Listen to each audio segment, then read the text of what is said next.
یہ ذات الناطقین کے نام سے مشہور ہیں۔ ام المومنین عائشہ رضی اللہ عنہا سے بڑی تھیں۔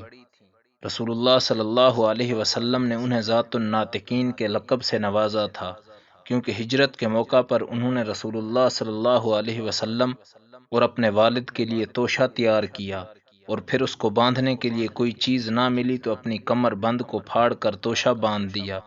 زبیر بن العوام رضی اللہ عنہ سے ان کی شادی ہوئی اور بحالت حمل مدینہ کی طرف ہجرت کی۔ ہجرت کے بعد مدینہ میں ان کے بطن سے عبداللہ بن زبیر رضی اللہ عنہ کی ولادت ہوئی، جو ہجرت کے بعد پیدا ہونے والے سب سے پہلے بچے تھے۔